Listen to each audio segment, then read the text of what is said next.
السلام علیکم۔ ہمارے چینل اردو کرن کہانی میں خوش آمدید۔ تو چلیں آج کا نیا ناول شروع کرتے ہیں۔ ایک کپ چائے کا مجھے بھی دینا، ارحم کچن میں داخل ہوتے ہی مصروف سے لہجے میں بولا۔ پریشے نے اسے گھور کر دیکھا تھا۔ ارحم لالا، کیا آپ کی نظر کمزور ہو گئی ہے؟ اس نے سوالیہ نظروں سے ارحم کو دیکھتے ہوئے پوچھا۔ ارحم نے آئی برو جھکاتے ہوئے پریشے کو دیکھا۔ کیا وہ کچھ بھول گیا تھا کیا جو وہ ایسے کہہ رہی تھی؟ اس نے اپنے کپڑوں پر ایک نگاہ ڈالی اور مطمئن سا ہو کر اس کی طرف متوجہ ہوا۔ نہیں، میری نظر تو بالکل ٹھیک ہے۔ وہ سوالیہ نظروں سے پریشے کو دیکھنے لگا۔ تو پھر کیا میں آپ کو نوکرانی دکھتی ہوں جو مجھ پر حکم چلا رہے ہیں؟ اتنا چائے پینے کا شوق ہے تو خود جا کر بنا لیں۔ وہ غصے سے کہتی چینی کا ڈبہ ڈھونڈنے لگی۔ یہ تم کس لہجے میں بات کر رہی ہو؟ وہ بے یقینی سے اسے گھور کر رہ گیا۔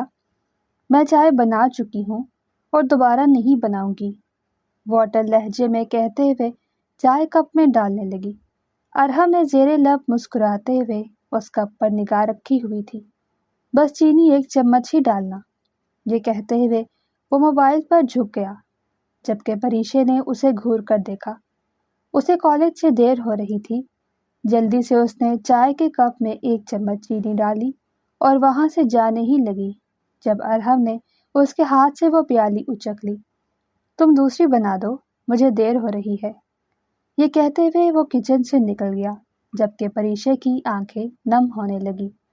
تھوڑی دیر بعد ہی اس نے اپنے بالوں کو ایک ادا سے جھٹکا اور مسکراتے ہوئے مڑ گئی، کیونکہ وہ جانتی تھی کہ ارحم اس سے چائے کی پیالی لیے بنا یہاں سے جانے والا نہیں ہے، اس لیے اس نے چائے میں چینی کی بجائے نمک ڈال دیا۔ اب آئے گا مزہ۔ وہ مسکراتے ہوئے دوبارہ چائے بنانے لگی۔ باہر آئی تو ٹیبل پر چائے کی پیالی پڑی ہوئی تھی اور ارحم موبائل پر مصروف تھا۔ شاید اس نے ابھی تک چائے نہیں پی تھی۔ ارحم لالا، چائے کیسی ہے؟ وہ مسکراتے ہوئے ظہیر پاشا کے ساتھ والی کرسی پر جا بیٹھی، کیونکہ وہ جانتی تھی کہ چائے پینے کے بعد ارحم اس سے بدلہ ضرور لے گا اور ارحم سے اسے صرف ظہیر پاشا ہی بچا سکتے تھے۔ میں نے ابھی پی ہی نہیں، بہت اہم ای میل سینڈ کرنی ہے، کر لوں تو پھر پیتا ہوں، یہ کہتے ہوئے پریشے کے اصرار پر جلدی سے ارحم نے چائے کا گھونٹ بھرا۔ پہلا گھونٹ لیتے ہی اسے ابکائی سی آنے لگی۔ اس نے ساری چائے نیچے الٹ دی اور زور زور سے کھانسنے لگا۔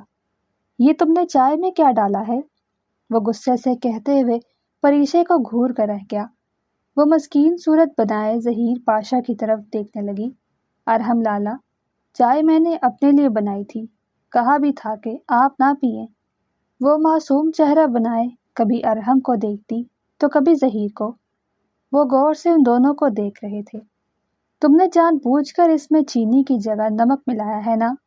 وہ غصے سے کہتا اسے گھور کر رہ گیا۔ ابھی تک نمک کا ذائقہ اس کے منہ میں گھل رہا تھا۔ اسے وامٹنگ سی ہونے لگی۔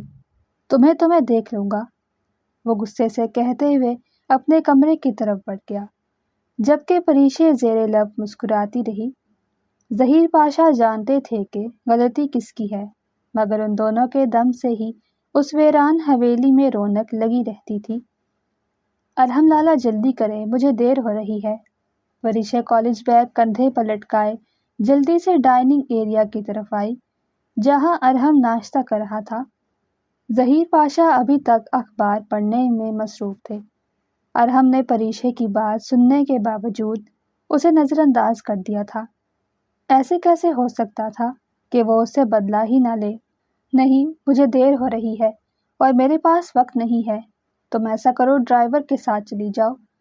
ارحم نے جان بوجھ کر اسے منع کیا، کیونکہ ابھی تک نمک کے ذائقے کی وجہ سے اس کا منہ کڑوا ہو رہا تھا۔ آپ کو پتہ ہے نا، میں صرف آپ کے ساتھ جاتی ہوں، ڈرائیور بہت لیٹ کر دے گا۔ وہ رونی سی شکل بنائے ظہیر پاشا کو دیکھنے لگی، شاید وہ اس کی مدد کر دے، مگر وہ چپ چاپ اخبار منہ کے آگے کیے انجان بنے رہے۔ تم نے جان بوجھ کر مجھے صبح چائے پلائی ہے نا؟ ارحم نے جانچتی نظروں سے پریشے کی طرف دیکھا۔ وہ کھسیانے سے ہنسنے لگی۔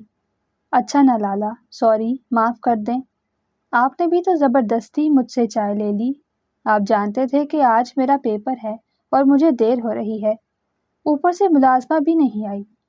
وہ دلائل دینے لگی۔ ارحم مسکرا کر رہ گیا۔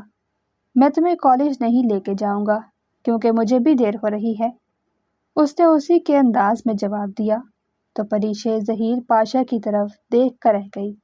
دادا جان، آپ کچھ بولے نا، آپ تو ایسے انجان بن رہے ہیں جیسے آپ کو کچھ سنائی نہ دے رہا ہو۔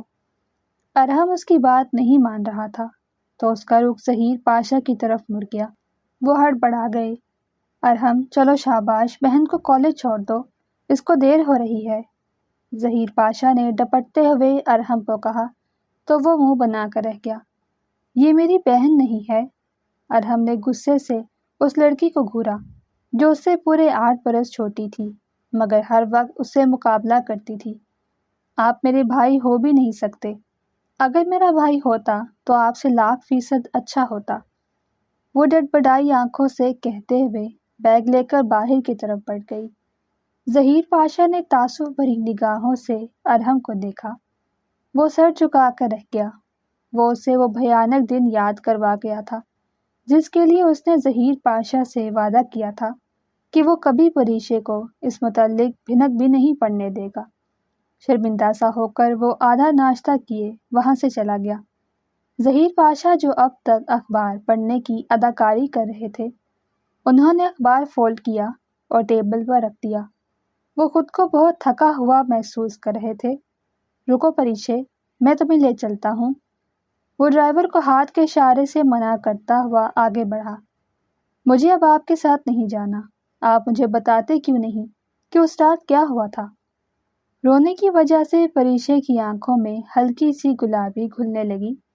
ارحم نے شرمندگی سے سر جھکا لیا۔ وہ اس لڑکی کی آنکھوں میں آنسو نہیں دیکھ سکتا تھا۔ کسی سے کیا گیا آخری وعدہ اسے جھنجھوڑ گیا تھا۔ اچھا تم رونا تو بند کرو، میں لے چلتا ہوں، ڈرائیور بہت لیٹ کر دے گا۔ وہ ڈرائیور کا ڈراوا دے کر اسے گاڑی میں بیٹھنے کا بول چکا تھا۔ پریشے نہ چاہتے ہوئے بھی گاڑی میں آ بیٹھی۔ ارحم نے ایک نظر اس کے چہرے پر ڈالی تو وہ آنکھیں موندے خاموشی سے کرسی کی پشت سے ٹیک لگائے بیٹھی تھی۔ سوری، ارحم نے ٹریفک پر ایک نظر ڈالتے ہوئے بغیر پریشے کی طرف دیکھے معذرت کی تھی۔ شاید وہ بے دھیانی میں اسے ہرٹ کر گیا تھا۔ کس لیے سوری؟ وہ آئیبرو اچکاتے ہوئے اس کی طرف رخ پھیر گئی۔ میں بس مذاق کر رہا تھا، ارحم نے بے بسی سے کہا۔ اس لڑکی کو دکھ نہیں پہنچا سکتا تھا۔ آپ کو لگتا ہے کہ میں ہرٹ ہوئی ہوں؟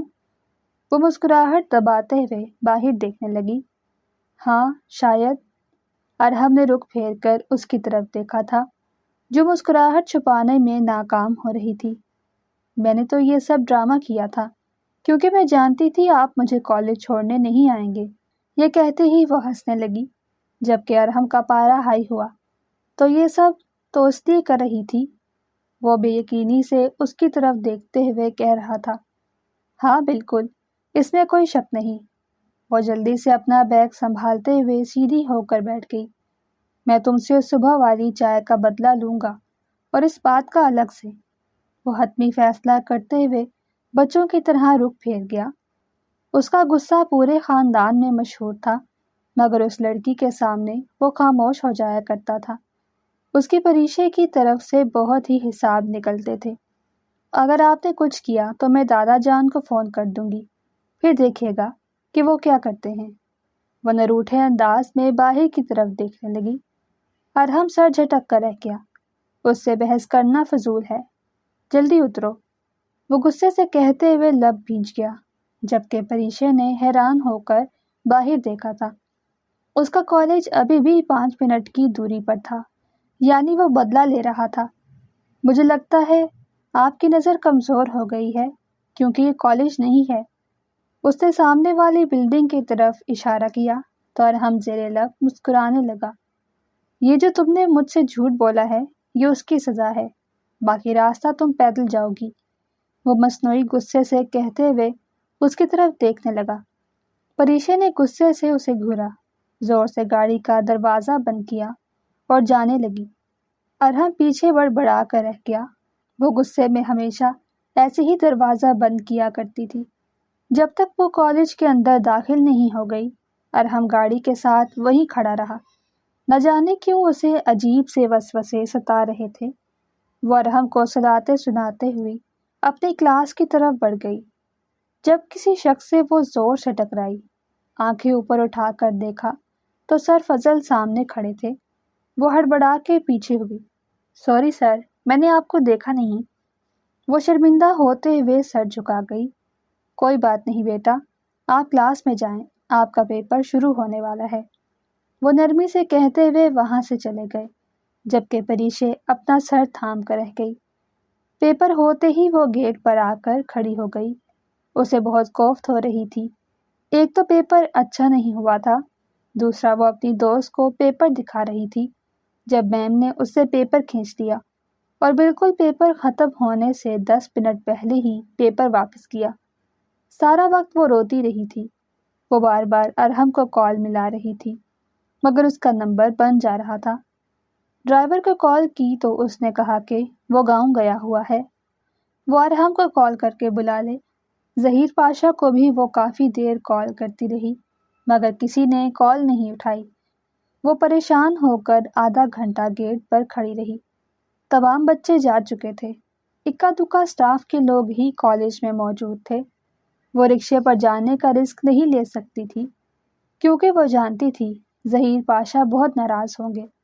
اسے وہاں کھڑے ہوئے 1.25 گھنٹہ ہونے والا تھا۔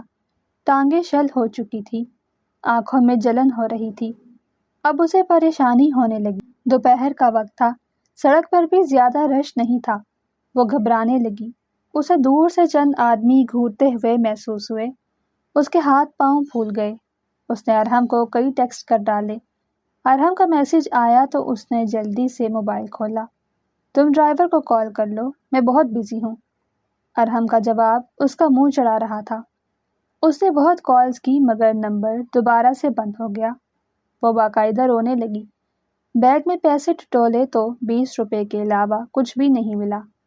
ایک موبائل اس کے پاس سہارا تھا، بیٹری پر نظر پڑی تو اوسان خطا ہو گئے۔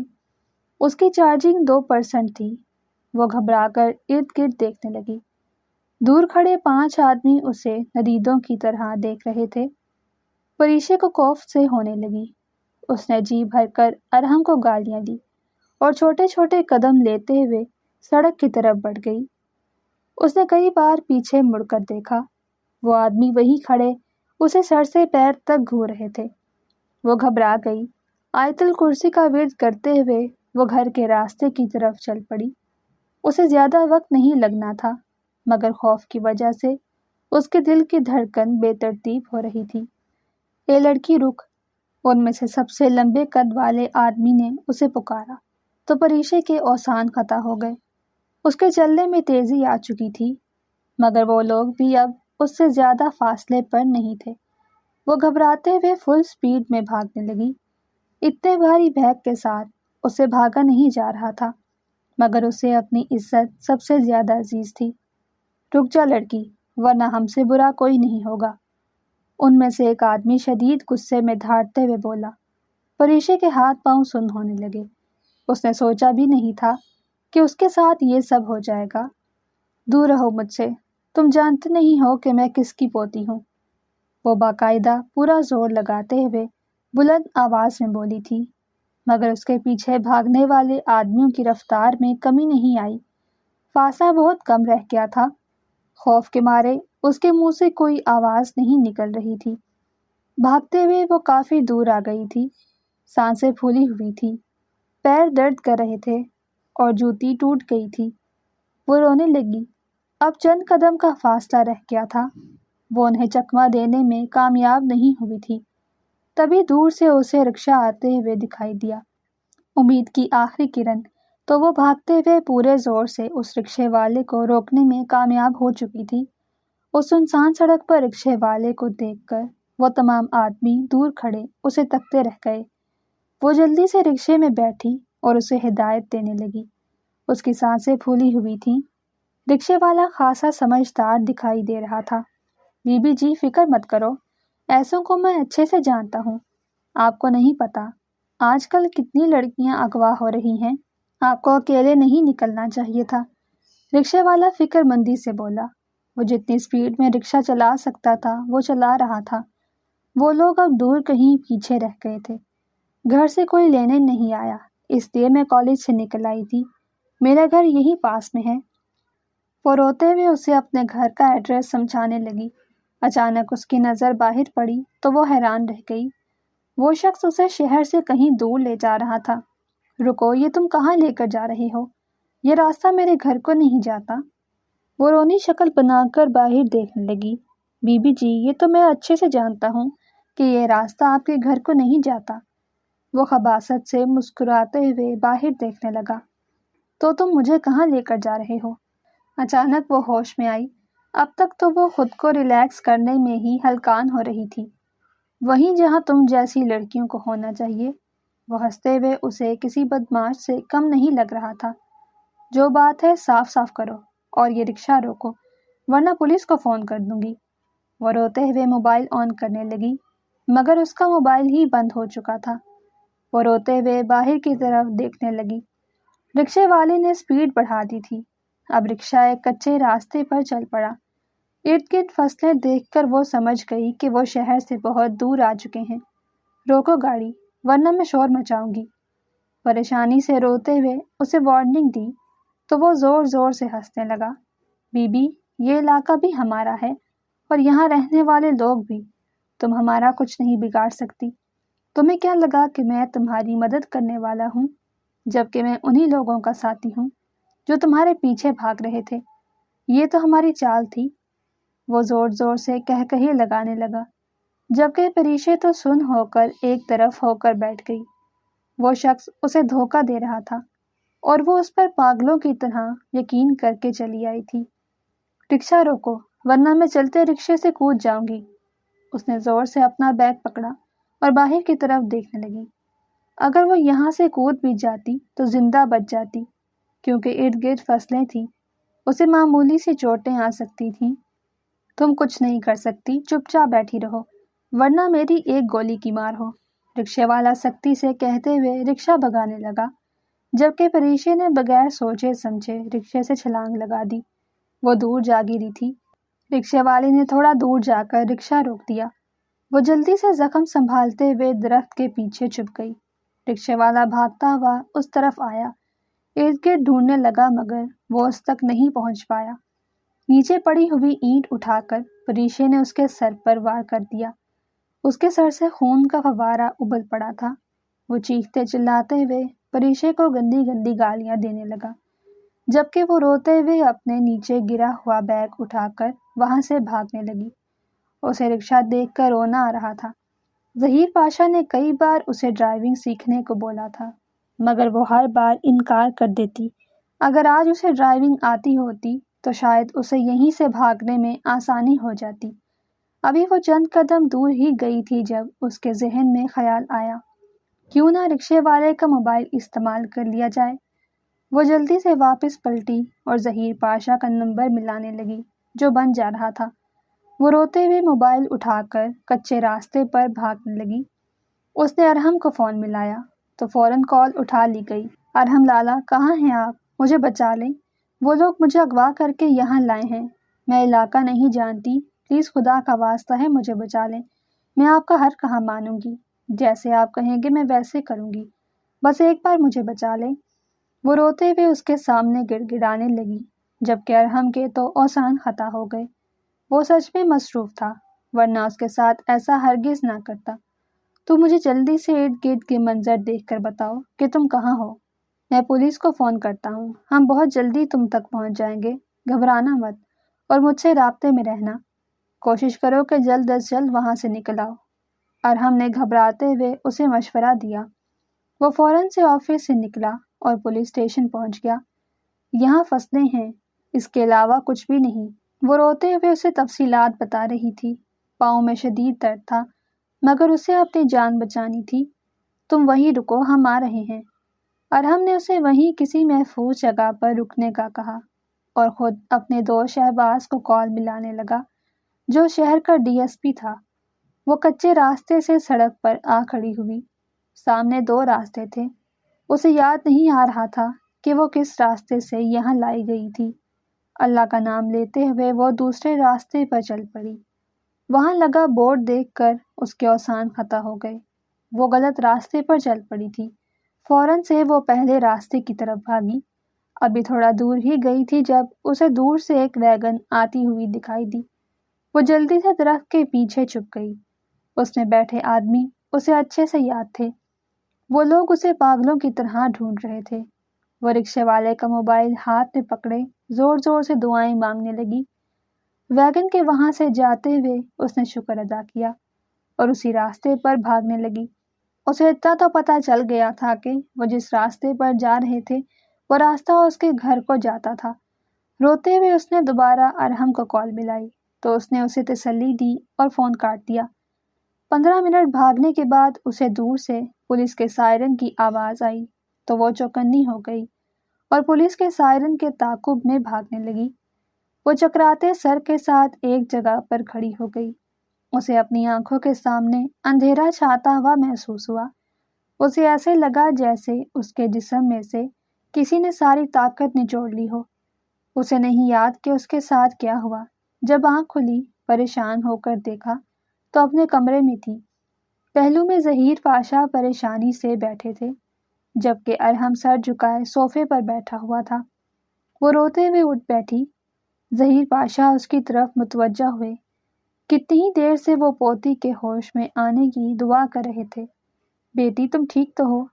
ظہیر پاشا نے اس کا چہرہ ہاتھوں میں لیتے ہوئے محبت سے پوچھا تو وہ روتے ہوئے دادا جان سے لپٹ گئی۔ دادا جان، آئندہ میں کالج نہیں جاؤں گی۔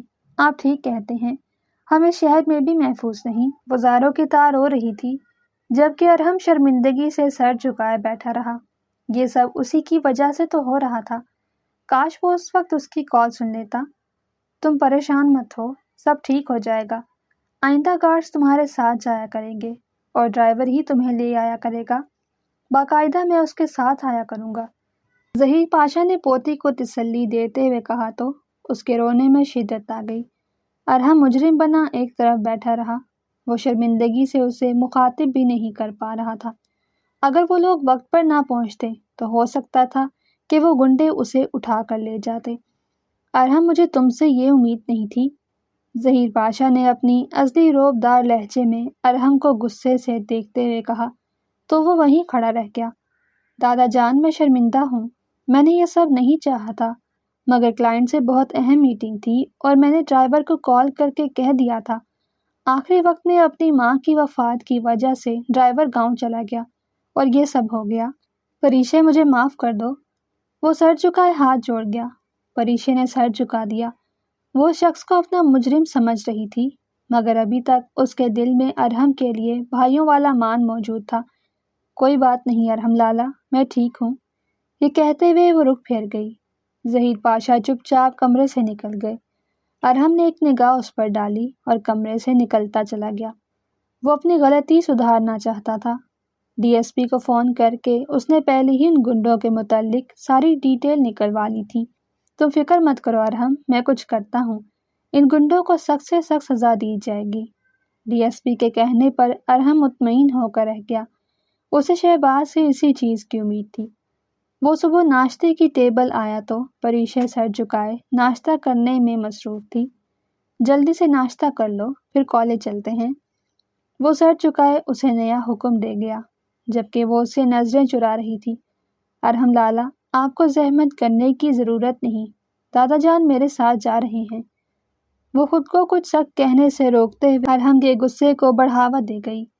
میں کہہ رہا ہوں نا، میں تمہیں جاتے ہوئے ڈراپ کر دوں گا اور تمہیں پریشان ہونے کی ضرورت نہیں، لینے بھی میں خود آؤں گا۔ ارحم خود پر ضبط کرتے ہوئے سختی سے کہہ گیا تھا۔ ظہیر پاشا نے ترچھی نگاہ سے اسے دیکھا۔ میں نے کہا نا، میں ڈرائیور کے ساتھ چلی جاؤں گی۔ وہ غصے سے اٹھ کھڑی ہوئی۔ وہ ڈرائیور بک سکتا ہے تو تمہیں کیا لگتا ہے کہ یہاں موجود تمام ملازمین تمہارے ساتھ مخلص ہیں؟ وہ ڈرائیور پچھلے 8 سالوں سے ہمارے گھر کام کر رہا ہے مگر پھر بھی اس نے چند پیسوں کے لیے ہم سے جھوٹ بولا۔ ارحم نے ڈرائیور کے متعلق اتنا بڑا راز فاش کیا تو پریشے حیران ہو کر رہ گئی۔ وہ پچھلے کتنے سالوں سے اس کے ساتھ کالج آ جا رہی تھی۔ اکثر ارحم چھوڑ دیتا تھا مگر جب وہ مصروف ہوتا تو ڈرائیور ہی اسے لینے آیا کرتا تھا۔ یہ آپ کیا کہہ رہے ہیں ارحم لالا؟ اپنی غلطی کسی دوسرے پر مت ڈالیں۔ وہ غصے سے کہتے ہوئے چمچ پلیٹ پر پٹک کر رہ گئی۔ میں سچ کہہ رہا ہوں اور ڈرائیور کو گرفتار کر لیا گیا ہے، وہ نرمی سے کہتے ہوئے پریشے کی طرف دیکھنے لگا جو ابھی تک پریشان کھڑی ارحم کو گھور رہی تھی۔ وہ ہماری ناک کے نیچے اتنا کچھ کرتا رہا اور ہمیں علم ہی نہ ہو سکا، ظہیر پاشا نے دکھ بھرے لہجے میں کہا تو ارحم افسوس کر کے رہ گیا۔ اسے کبھی لگا نہیں تھا کہ اس کے گھر کے ملازم ہی اس کے خلاف بغاوت کریں گے۔ نہ جانے وہ اب تک کیا کچھ کر چکا تھا۔ اس کے ساتھ کون کون ملا ہوا ہے، کچھ بتایا ہے اس نے؟ ظہیر پاشا نے اخبار کو فولڈ کر کے ٹیبل پر رکھا اور ارحم کی طرف متوجہ ہوئے۔ ابھی تو کچھ نہیں بولا، لیکن ڈی ایس پی نے امید دلائی ہے کہ بہت جلد وہ سب کچھ اگل دے گا۔ ارحم نے ڈرائیور کی ریکارڈنگ ظہیر پاشا کے سامنے کرتے ہوئے کہا تو وہ نظریں جھکا گئی۔ بیٹی تم ارحم کے ساتھ چلی جاؤ، یوں تمہارا اکیلا جانا ٹھیک نہیں۔ ظہیر پاشا ایک دم اداس ہوتے ہوئے وہاں سے چلے گئے۔ ان کا اس طرح جانا پریشے کو حیرت میں مبتلا کر گیا، جبکہ ارحم خاموشی سے اس کے جواب کا منتظر رہا۔ وہ چپ چاپ بیگ اٹھائے باہر کی طرف چلی گئی۔ اس کی طبیعت ٹھیک نہیں تھی، مگر اس کے پیپر چل رہے تھے، چھٹی کا تو سوال ہی پیدا نہیں ہوتا تھا۔ وہ خاموشی سے جا کر ارحم کی گاڑی میں بیٹھ گئی۔ ارحم اپنی گاڑی میں آ کر بیٹھا، اسے وہاں دیکھ کر مسکرائے بھی نہ رہ سکا۔ اچھا مجھے معاف کر دو، اب کب تک یوں منہ لٹکائے بیٹھی رہو گی؟ ارحم نے منت بھرے لہجے میں کہا تو وہ غصے سے رخ پھیر گئی۔ ایک شرط پر معاف کروں گی۔ وہ مطمئن ہو کر ارحم کی طرف دیکھنے لگی۔ ارحم کا قصور تو تھا، مگر اتنا بھی نہیں کہ وہ اسے سزا دیتی۔ اس نے اب تک بہت رشتے کھوئے تھے، اب مزید کھونے کی اس میں بھی ہمت نہیں تھی۔ مجھے تمہاری ہر شرط منظور ہے، ارحم نے مسکراتے ہوئے کہا تو وہ ہنسنے لگی۔ آپ آئندہ مجھے چھوڑنے اور لینے جایا کریں گے، اور جب بھی میں بلاؤں گی انکار نہیں کریں گے، اور نہ ہی میری کال کاٹیں گے۔ وہ حکم دیتے ہوئے اسے شرطیں گنوانے لگی تو ارحم مسکرا کر رہ گیا۔ وہ اسے معاف کر چکی تھی۔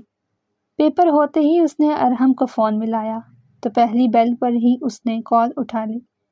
بس میں 5 منٹ میں پہنچ رہا ہوں، کالج سے باہر نکلنے کی ضرورت نہیں ہے، اور میں نے فضل کو بھی بول دیا ہے، وہ تب تک کالج میں رکے گا جب تک کہ میں تمہیں لینے نہیں آ جاتا۔ ارحم نے ایک سانس میں ہی اسے معلومات دی تو وہ حیران رہ گئی۔ فضل سر کیوں میرے لیے رکیں گے؟ وہ پریشان ہو گئی تھی۔ وہ میرا دوست ہے، میں نے اس سے درخواست کی ہے، 5-10 منٹ میں کچھ نہیں ہوتا، تم پریشان نہیں ہو، بس میں آفس سے نکل رہا ہوں۔ ارحم نے یہ کہتے ہی کال کاٹ دی۔ وہ رسک نہیں لے سکتا تھا، پہلے ہی اس کی وجہ سے بہت بڑا حادثہ ہوتے ہوتے بچا تھا۔ آج اسے پیپر نہیں آتا تھا۔ ارحم کی سفارش کی وجہ سے فضل سر نے اسے کافی چھوٹ دی تھی، جس کی وجہ سے وہ پیپر کر پائی تھی، ورنہ کل والے حادثے نے اسے اتنا پریشان کر دیا تھا کہ وہ پڑھائی چھوڑنے کے متعلق سوچنے لگی تھی۔ جلدی سے باہر آ جاؤ، میں گیٹ پر کھڑا تمہارا انتظار کر رہا ہوں۔ ارحم نے ہمیشہ کی طرح اسے اپنے آنے کی اطلاع دی۔